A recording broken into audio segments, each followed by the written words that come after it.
Hello.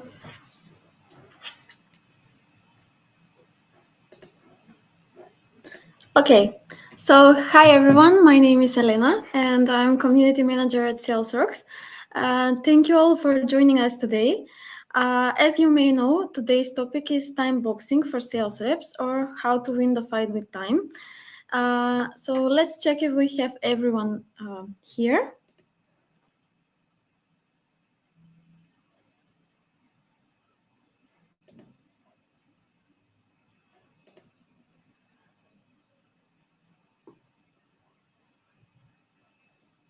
Okay, great.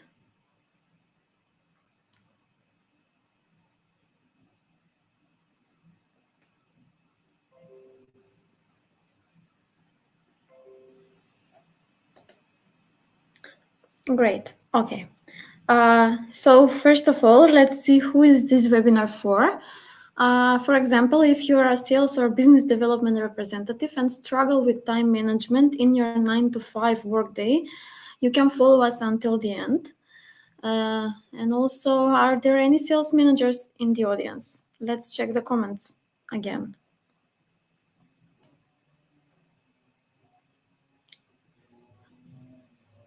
Okay, great. So you'll get familiar with the time boxing method and how you can implement it with your team. Other salespeople and go-to-market teams will also benefit from this webinar by getting to know how to connect their apps with the time boxing method while boosting their productivity. And together, let's see the agenda. So today we have together with us Aleksandra, who is a senior SDR at Sales.Rocks, and Christian, who is a chief revenue officer. And we will go over all the theoretical and practical meaning of the time boxing. So the agenda says that the first thing is what is time boxing and why do we need it? And then we continue with how to leverage time boxing in your 9 to 5 on your working hours. Okay, then we will show you some ways of how to boost your productivity of the sales teams as well, and together with the method of time boxing. Afterwards, you will learn about the anatomy of a good sales calendar accompanied by suggestions. And last but not least, how to connect your sales tools with your time boxes. Okay, so prepare your notes and feel free to ask any questions if you have. And without further ado, I will give the floor to my colleague Aleksandra.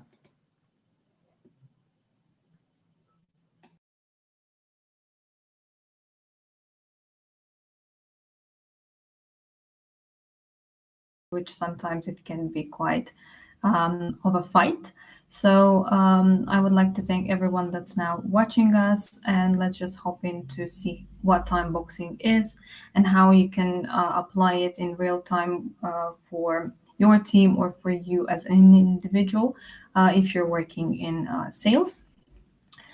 First of all, before we put together this webinar, we thought that it's needed because of the research we've done, and from our experience, we found that around 85% of the salespeople, SDRs, and anyone in sales, basically in any type of industry, they face almost the same challenge to keep up with the time in order to have more activity, to hit the quota, and to reach their targets. Due to not really maintaining the time properly, and that's why we thought to elaborate more on this.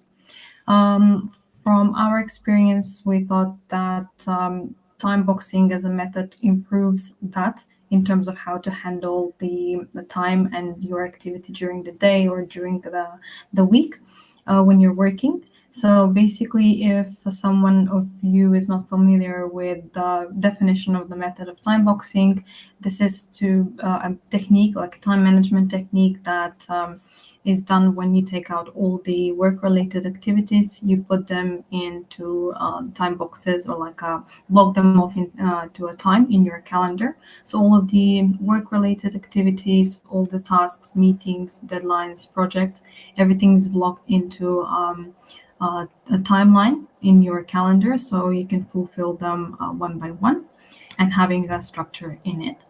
Um, Also, let's take a look at some of the benefits. This is only a couple of them, and through our experiences, we found that the time boxing method is quite beneficial for us so far, and we've been practicing this for over a year now, for the past period, and we've seen that with enriching the team, enlarging it, we've enlarged the activities and actions that we are doing on a daily basis. So it's not really proven for us only, the benefits, but only for some celebrities and famous people such as Bill Gates or Elon Musk, or even our founder, Karsten.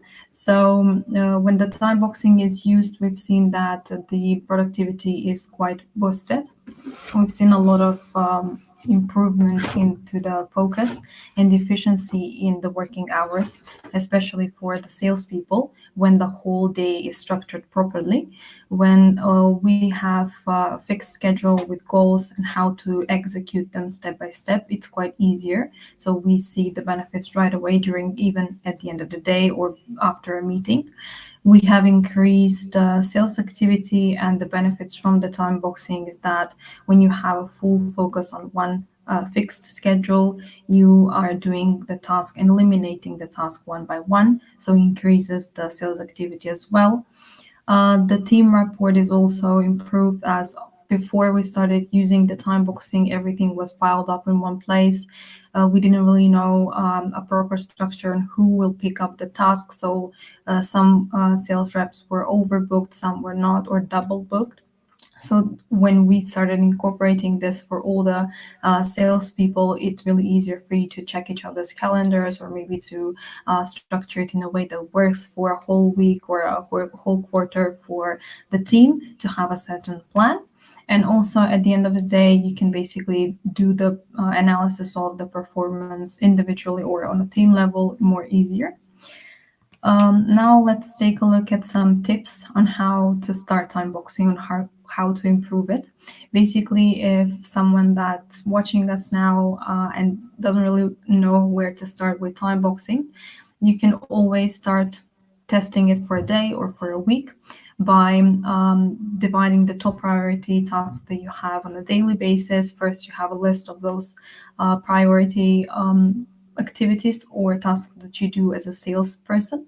You take a look at what you do on a daily basis, and that's how you position your KPIs as a key performance indicators, and you will be able to schedule them throughout the week, so you have balanced way of doing the tasks, and also joining some meetings, having sales meetings as well. Also, after you have a list of those priority tasks that you do according to the KPIs of your team, you will choose the peak of productivity that you have. Basically, it's when you are the most productive or the most motivated to do such sales stuff, or maybe to as a follow-ups or any other team meeting, so you can schedule it in a proper time. Also, for that, you will be able to see into the goals and objectives of every day, and to assess all of this more easily with one glance of the calendar. For all of this to be quite kind of easy and more appealing to the eye, you can color code it so that meetings for the team, or individual meetings, or focus times, or prospecting activities can be in a different color. So at one glance, you can see how much you've spent this week or the next week, or on a monthly level, how much you've spent on prospecting, whether you should improve it, increase it, or maybe to focus on something else if you have a project due, or something else to kind of go in between. And for that in between is the buffer time that I put here, because I think that even how busy we are, it's always good that we take a break sometimes, or leave out the buffer time if you need to help a client, or maybe to jump in another meeting, or to help a colleague even, just to have a spare time that you have all scheduled but still thinking of some things to come up extra. And then at the end of the week you can just reflect on everything easily, and you will have an overview of what things should be done or postponed, or what things are done in a quicker form. Before we jump into the calendar that we have a suggestion for you and the team, let's take a look at what things should be taken into consideration when it comes to creating your calendar according to the time boxes and how to structure it out. First, you'll have to look at the working hours. You have to schedule the time maybe that you are most motivated, if it's in the morning or in the afternoon, so you can attend the meetings properly. Then those key meetings, whether that will be set by you, or if you're a sales manager, just to take a look at the weekly schedules of the reps that you have, so you can divide those times as well. You need to take a look at the focus, what needs to be done on a weekly or monthly basis, or if you have a quarterly plan, that's even better. You can schedule beforehand to see what you will be focusing during the days, or you can every time you can do this in the end of the week or in the beginning of the week to see what you should prioritize that period. And the color codes I mentioned are easier to work with, as you would know how to assess and reflect afterwards when you come back and take a look how much you've spent on the task, whether that's necessary to improve it or to decrease something that's maybe not relevant for the moment. Now let's take a look at my calendar. There used to be like a time boxing one from a year ago when I started with implementing this time boxing technique. I don't have many meetings. I know I have a lot of buffer time, but I left it out because this was just in the beginning when I was trying to get acquainted with the whole idea of time boxing. And it really helped me a lot to even shift some meetings from a morning until afternoon and vice versa. So here we have Monday to Friday working week from around 8:30 to 4 or 5. So basically in the morning, I have every day checking of emails on LinkedIn. So that's the social media that we use for prospecting and like a channel to reach out to clients. Also, I'm checking it on a daily basis because that was the main communication that I had with clients. Then we have a team meeting every day, the daily huddle we have with the marketing and sales that can be done on a team level. Usually on Mondays, I used to check the running campaigns for email campaigns that I was sending out. And also, it was really nice to see the statistics, whether I should maybe pause a campaign or improve some things in it, just to briefly check them through. To also, I just divided some time to basically create the campaign content for the rest of the week. That was the first beginning, the first day of the week. So it was really a good time to settle down and basically get inspiration or motivation to write something for the rest of the week and the campaigns planned to be launched. Also, I have a buffer time for break or maybe to jump on a team chat or anything that I need to do internally. For the Mondays, I also wanted to sit down for a bit and dive into the CRM tasks that I have with that management system to basically see if I need to follow up with clients or what needs to be done or scheduled during the upcoming week.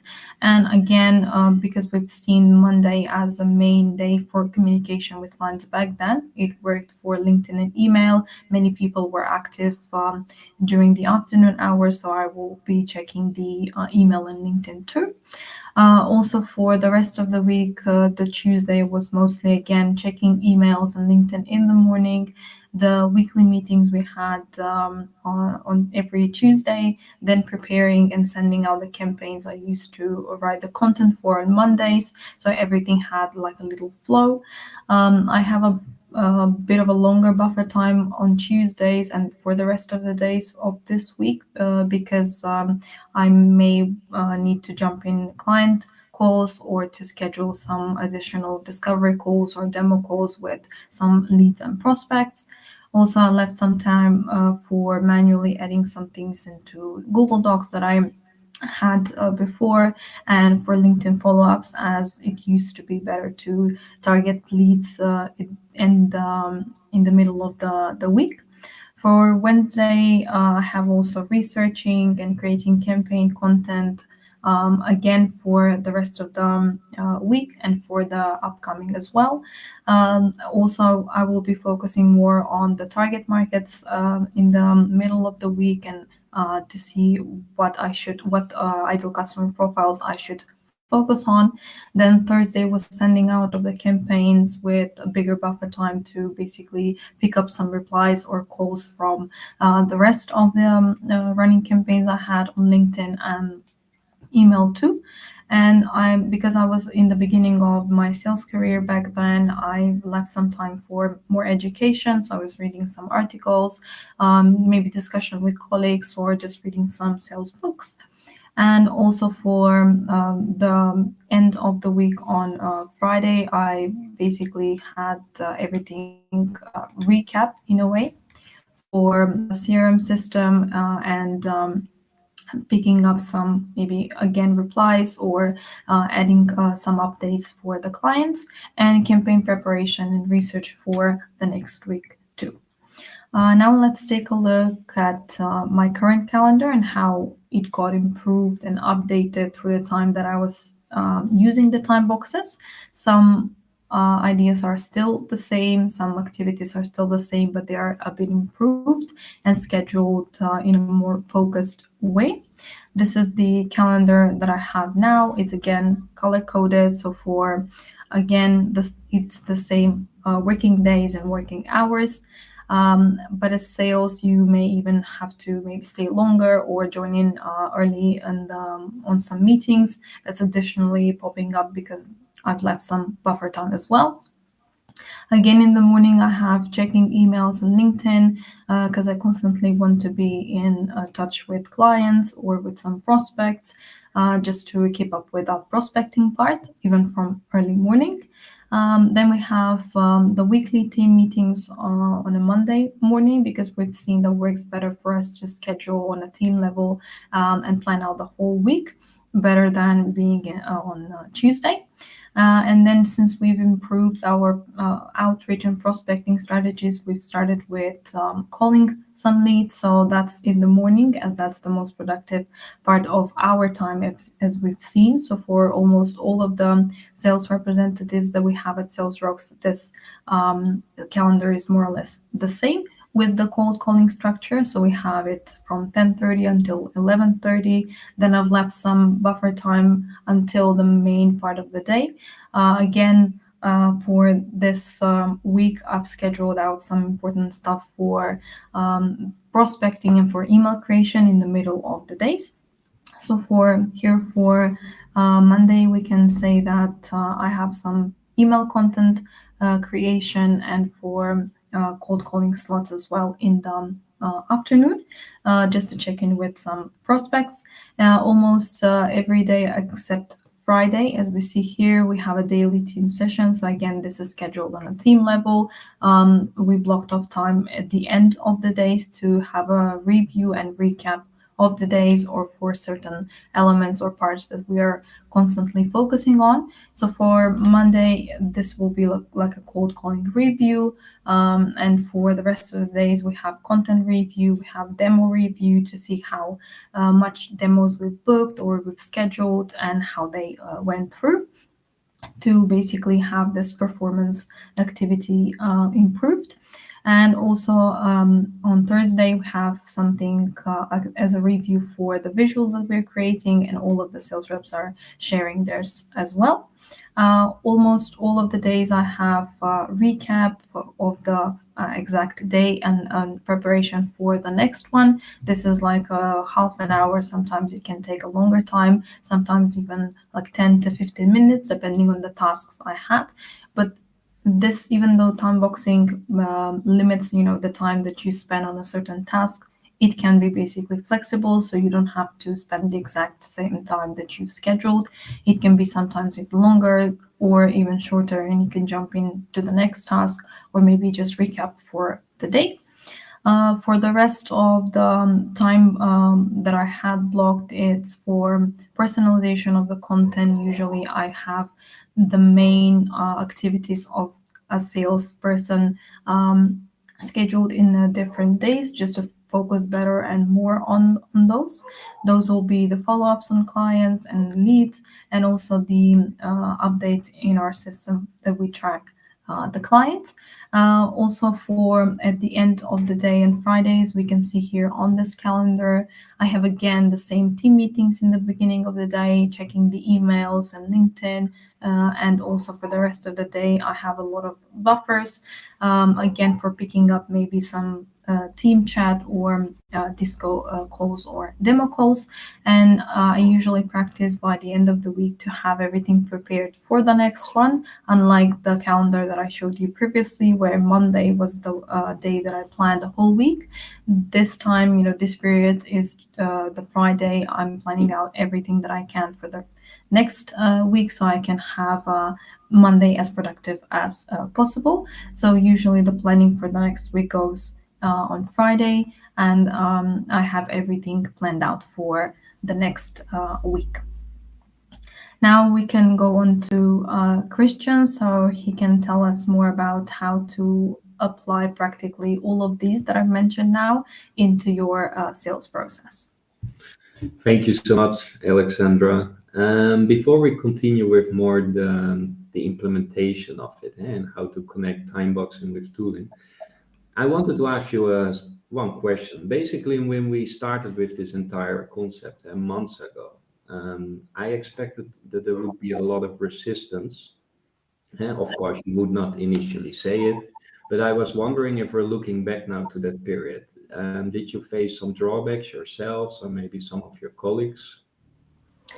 For when we started applying this method, I think the resistance was there, but we basically presented it in a way to be kind of flexible for every rep differently. As for myself, I can say that I was pretty excited to start with the time boxing just because if you're not really using this type of method, you'll be all over the place. And I know how that is the case with sales. So, in this way, every sales rep is having scheduled meetings in a certain time, and we know that we can check the calendars, and it's quite better structure than having just no time boxing or no plan at all. But I think with this technique, we manage the time better, and even sometimes we get things done quicker and more efficiently than without this blocks of time. All right, thank you a lot. Um, I can also actually personally say that it helped me quite well because I think from nature I'm quite a mess, honestly saying. And from the moment when I started working with time boxing, I could actually see that I did much more follow-ups also on the client level. So it's crucial, as we already all know, basically in sales, is that consistency is extremely important and that you always have your follow-up times in a consistent manner. So I will now go through a couple of slides where we combine basically time boxing with tooling and how to do that. So what Aleksandra already mentioned was more like a calendar implementation. So as well on team-wise, how do you set your day? What are your daily plans? Also your team meetings and everything. But I think it is also very important that you incorporate those time boxes with your tooling. First of all, as Sales.Rocks is of course also a lead generation platform, it of course also time boxing and automation in general reduces a lot of your administrative operations.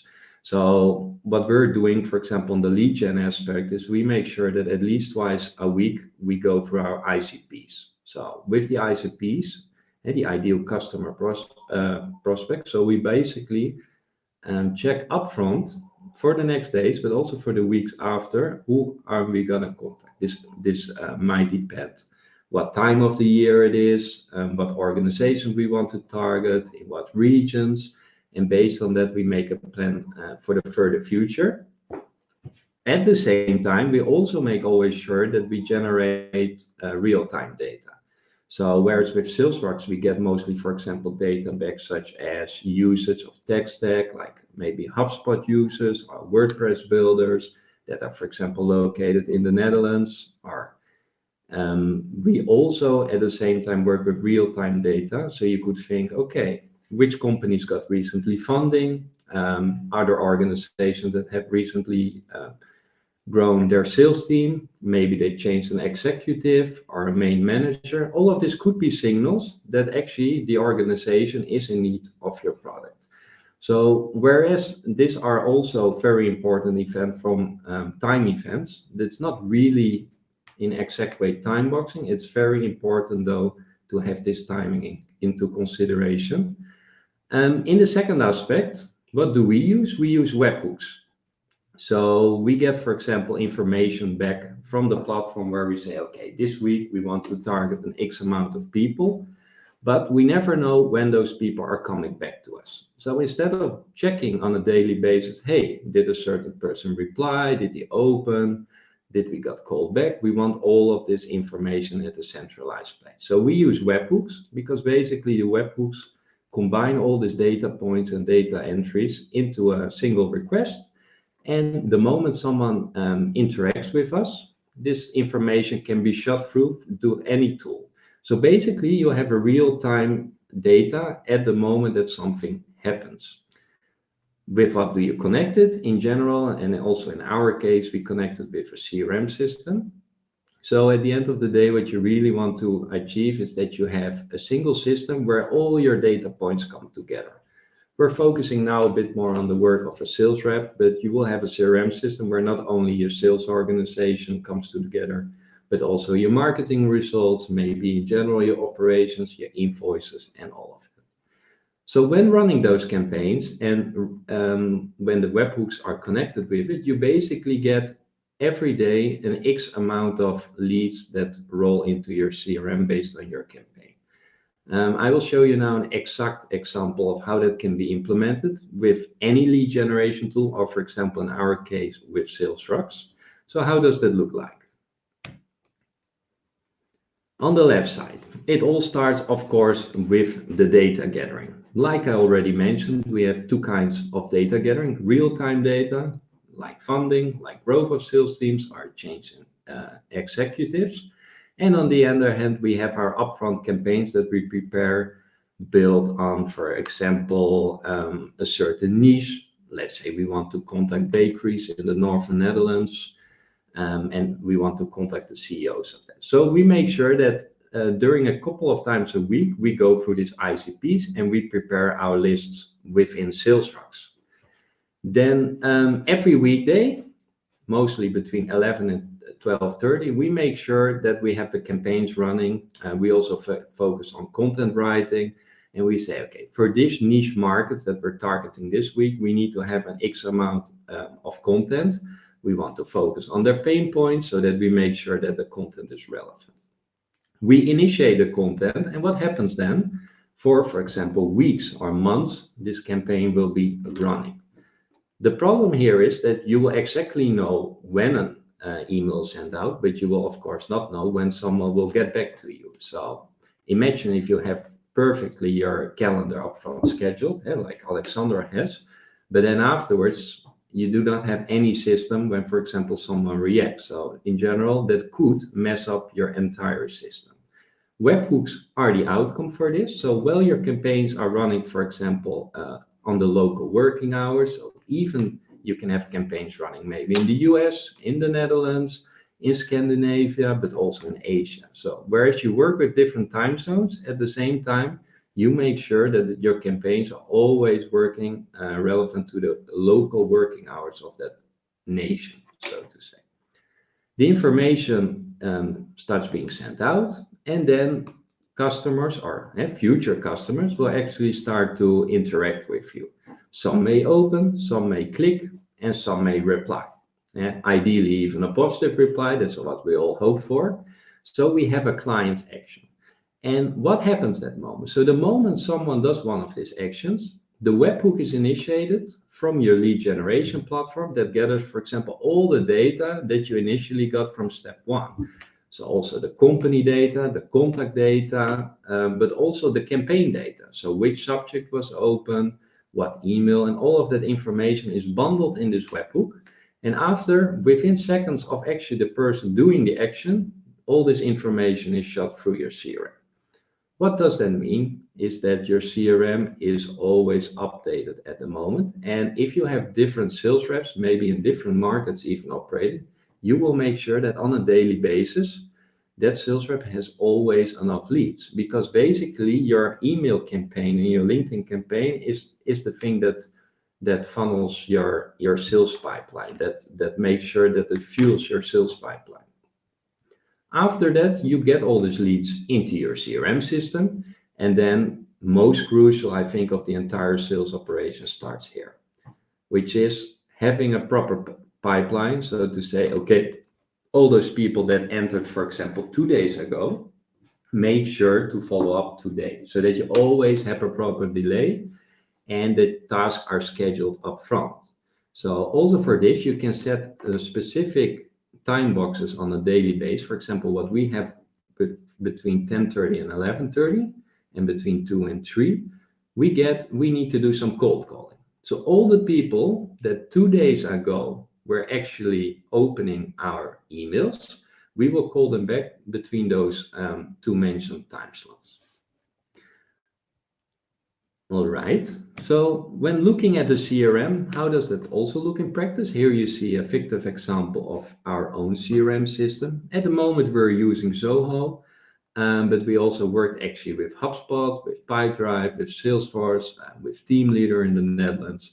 So basically, any CRM system can be connected, in our case, to the Sales.Rocks platform, and we get real-time data. So what do we see here? We see actually 5 points. So first of all, on the left hand, we see that there's this Wouter Bogarts from the eye care group. We have a phone number of the individual. We have a direct email. We have the full relevant company information, such as the industry, the number of employees, the headquarters, the address, the website. But we also see that this organization is actually a HubSpot user, because this contact was originally originated from a campaign where we targeted HubSpot users, because we know that Sales.Rocks, for example, our own product, could perfectly fuel any HubSpot account with a daily number of leads. So that was our strategy. What do we see at point 3? At point 3, we see that Wouter Bogarts actually interacted with our, with our Italy senior management campaign. So also we see the subject. So this individual opened the email, "I would like to hear your opinion, Wouter," and the exact time. So at 9:33. What do we see at the 4th section is actually the exact data that the data got entered in our CRM system. At the same moment, a task was created by Christian that 2 days after Wouter actually enters the CRM system, he needs to be called up, for example, by Christian or by Aleksandra or by any other colleague. In this way, on a daily basis, you will actually have an X amount of leads that you can always call up during those time blocks that you've set up previously. So it doesn't really matter when these people roll in, because you don't need to check it. You will know that automatically 2 days later you need to follow up, and for that day you just simply check your time slot and your time block that you made available for cold calling, and you can do the follow-up. On the other hand, there are also some other kind of tooling that brought us really a lot of benefits, honestly, especially from personal aspect, I can say. So 2 of them are actually the calendar, the external calendar, and on the second hand also to track consistency.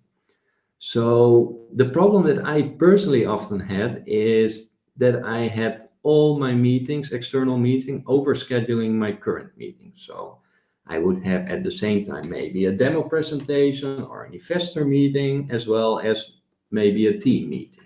So what did we do? We never know upfront when someone will schedule us. So it's important that also your external calendar is aligned with your time boxes that you've set up previously. So what do we see here? You could book me for three kinds of service. So you could have a discovery call, assessment call, or a platform demo.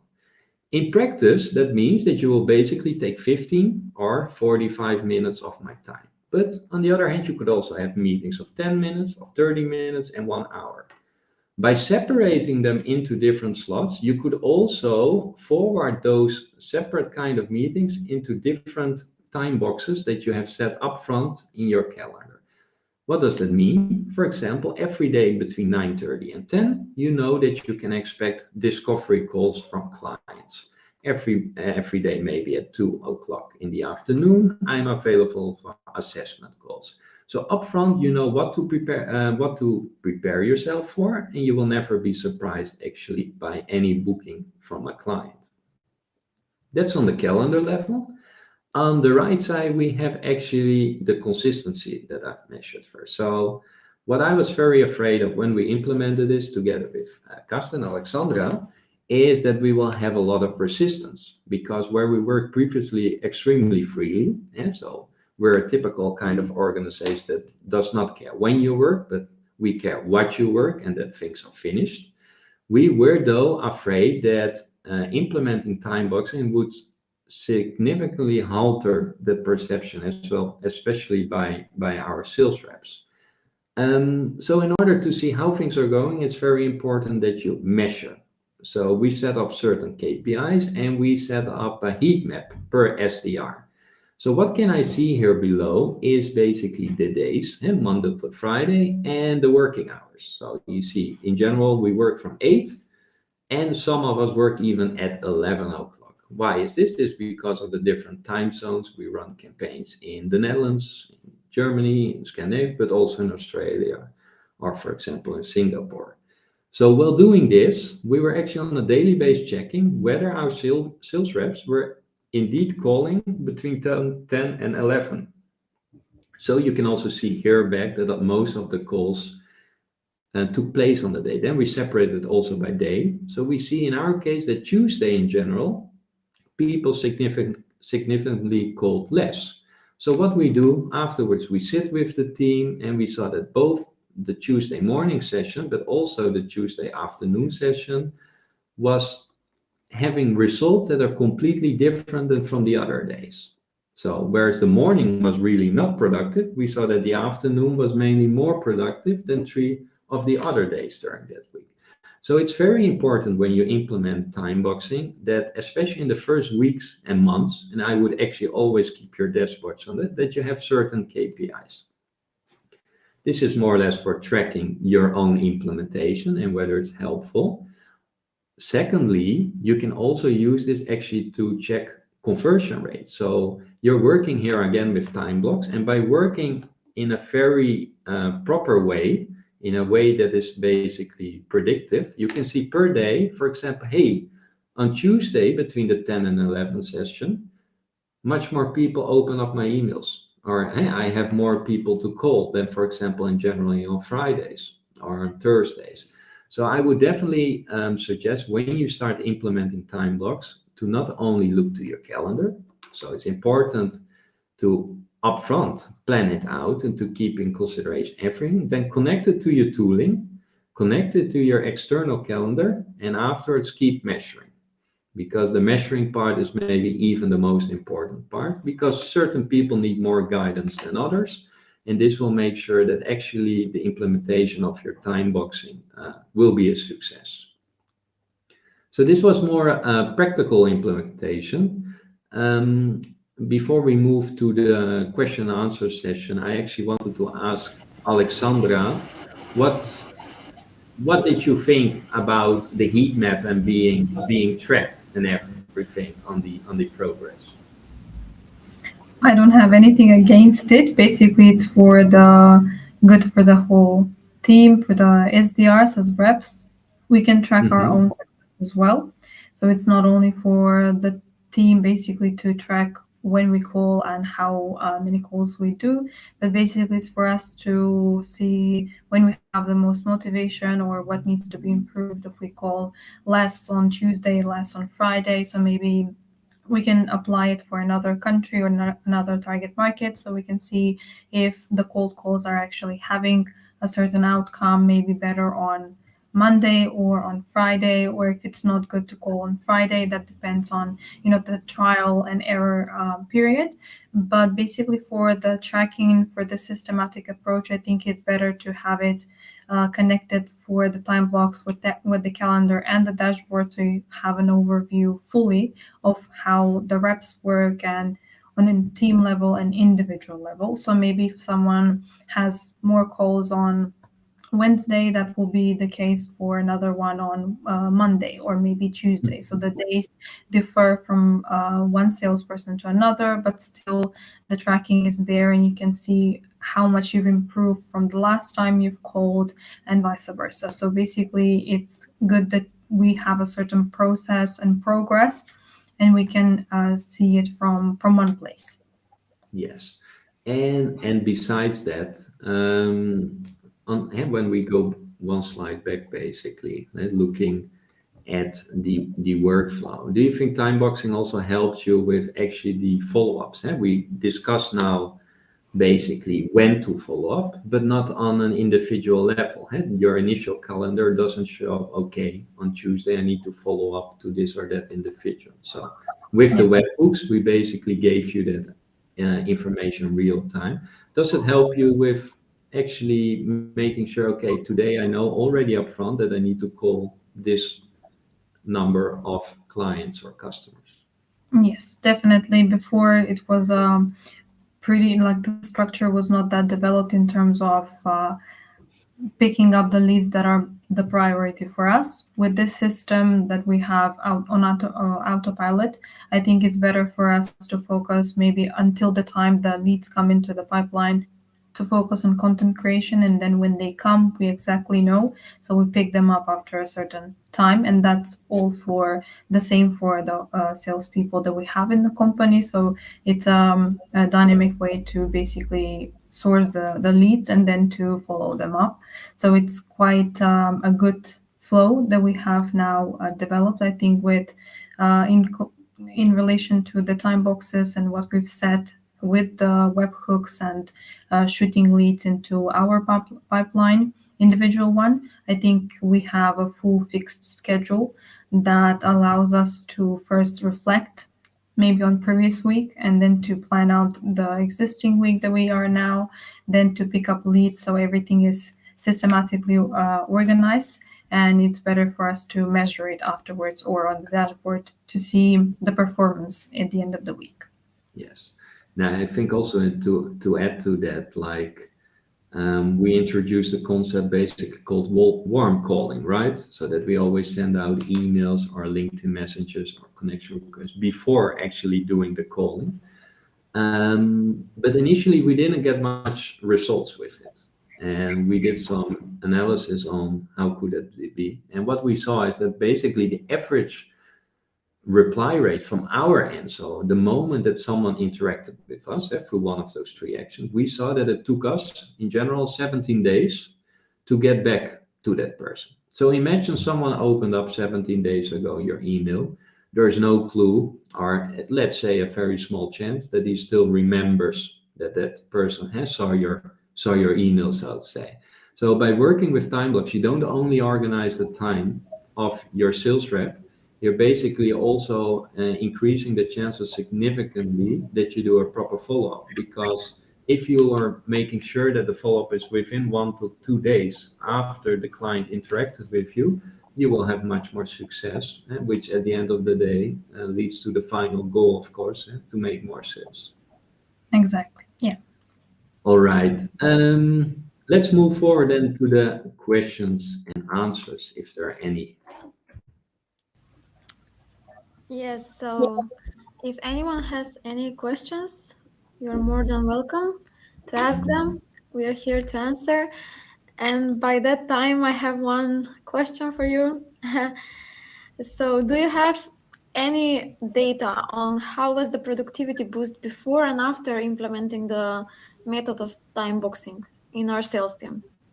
Yes, we have data on it. It depends heavily also on a weekly basis, But like I mentioned in the last section of this presentation is that in general we see at least 50 to 75% increase in activity, certain sales reps even doubling.